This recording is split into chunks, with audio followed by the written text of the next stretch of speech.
ভেনেজুয়েলায় হামলার পর দেশটির প্রেসিডেন্ট নিকোলাস মাদুরোকে সস্ত্রীক আটক করেছে যুক্তরাষ্ট্র। 2013 সালে পূর্বসূরি হুগো চাভেজের মৃত্যুর পর মাদুরো ক্ষমতায় আসেন। 2024 সালের নির্বাচনে তিনি আবারও জয়ী হওয়ার দাবি করলেও যুক্তরাষ্ট্রসহ বিশ্বের অধিকাংশ দেশ তা প্রত্যাখ্যান করে। একসময় ছিলেন বাস চালক ও ট্রেড ইউনিয়ন নেতা। পরে নিকোলাস মাদুরো বামপন্থী রাজনীতির মাধ্যমে সামনে আসতে থাকেন। প্রয়াত প্রেসিডেন্ট হুগো চাভেজের অত্যন্ত ঘনিষ্ঠ ও বিশ্বস্ত মিত্র ছিলেন মাদুরো। প্রেসিডেন্ট হওয়ার আগে তিনি ভেনেজুয়েলার পররাষ্ট্রমন্ত্রী এবং পরবর্তীতে ভাইস প্রেসিডেন্ট হিসেবে দায়িত্ব পালন করেছেন।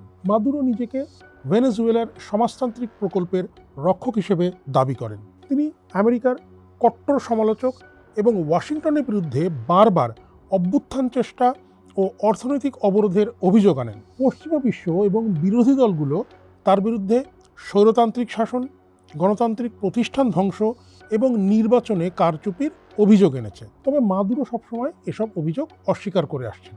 বার্তা সংস্থা রয়টার্স বলছে, 1962 সালে এক শ্রমিক পরিবারে জন্ম নেওয়া মাদুরো ক্যারিয়ার শুরু করেছিলেন একজন বাস চালক হিসেবে। তবে ট্রেড ইউনিয়ন নেতা হিসেবে তার রাজনৈতিক প্রজ্ঞা তাকে প্রয়াত নেতা হুগো চাভেজের ঘনিষ্ঠ করে তোলে। 1992 সালে চাভেজের ব্যর্থ সামরিক অভ্যুত্থানের সময় থেকেই তিনি তার একনিষ্ঠ সমর্থক ছিলেন। চাভেজের হাত ধরেই তিনি জাতীয় পরিষদের প্রেসিডেন্ট এবং পরবর্তীতে পররাষ্ট্রমন্ত্রী হন। 2013 সালে চাভেজের মৃত্যুর আগে মাদুরোকেই তার উত্তরসূরি হিসেবে মনোনীত করা হয়। মাদুরোর শাসন আমলের এক সময়ের সমৃদ্ধ দেশ ভেনেজুয়েলা ভয়াবহ অর্থনৈতিক ধসের সম্মুখীন হয় বলে অভিযোগ রয়েছে। বিশ্লেষকরা বলছেন, তার সরকারের ভুল নীতি এবং দুর্নীতির অভিযোগে দেশটিতে অতিমুদ্রাস্ফীতি এবং খাদ্য ওষুধের চরম সংকট দেখা দেয়। জীবনযাত্রার মান অস্বাভাবিকভাবে নিচে নেমে যাওয়ায় গত এক দশকে প্রায় 80 লাখের বেশি মানুষ দেশ ছেড়ে বিদেশে পাড়ি জমিয়েছেন,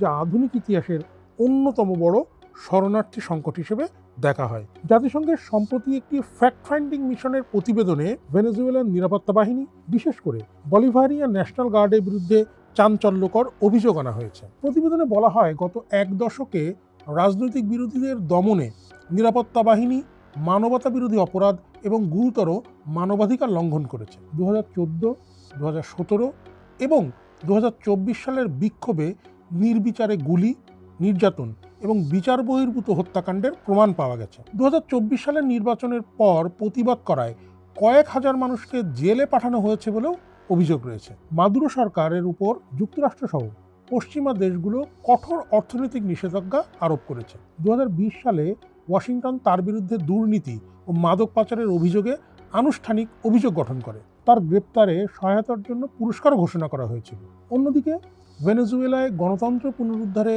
সাহসিকতার স্বীকৃতি হিসেবে 2025 সালে দেশটির বিরোধী দলীয় নেত্রী মারিয়া করিনা মাচাদোকে নোবেল শান্তি পুরস্কার প্রদান করা হয়েছে। মাচাদো বর্তমানে আত্মগোপনে থাকলেও আন্তর্জাতিক মহলে মাদুরোর বিরুদ্ধে প্রধান কণ্ঠস্বর হিসেবে তিনি স্বীকৃত। মাদুরো তার নতুন মেয়াদে শান্তি ও সমৃদ্ধির প্রতিশ্রুতি দিলেও আন্তর্জাতিক পর্যবেক্ষক এবং বিরোধী দল এই সরকারকে অবৈধ বলে অভিহিত করেছে। মাচাদোর নোবেল জয় এবং জাতিসংঘের কঠোর প্রতিবেদন মাদুরো প্রশাসনের উপর বৈশ্বিক চাপ আরও বাড়াবে বলে মনে করছেন বিশ্লেষকরা।